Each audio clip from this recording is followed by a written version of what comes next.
सावन रिम झिम बरिसे कार्तिक पड़ेला फुहार, कार्तिक पड़ेला फुहार। हमारी छठिया मैया यस के दुलरई, सीते सहलो न जाय, सीते सहलो न जाय। कहाँ गइल शिव करम निवास राम, मैया के छत्र छावा, मैया के छत्र छावा। कहाँ गइली सेवकिया सादे, मैया की अचरा ओढ़ा, मैया की अचरा ओढ़ा। सावन रिम झिम बरिसे कार्तिक पड़ेला फुहार, कार्तिक पड़ेला फुहार। हमारी छठिया मैया यस के दुलरई, सीते सहलो न जाय, सीते सहलो न जाय। कहाँ गइल शिव कारा किसरा, मैया के छत्र छवा, मैया के छत्र छवा।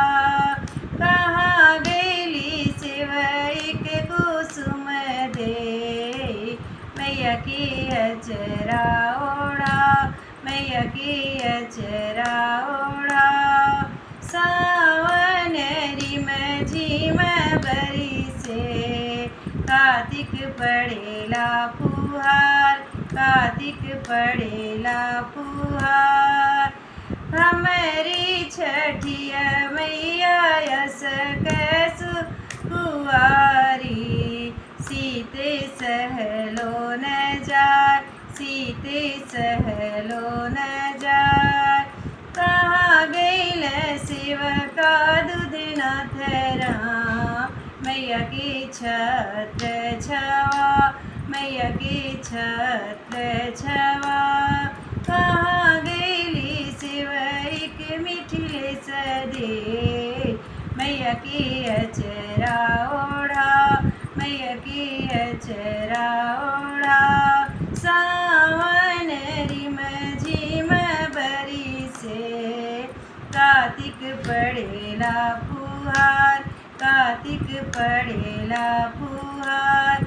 हमारी छठिया मैया यस के दुलरई, सीते सहलो न जाय, सीते सहलो न जाय। कहाँ गइल शिव का अक्षय बलराम, मैया के छत्र छवा, मैया के छत्र छवा।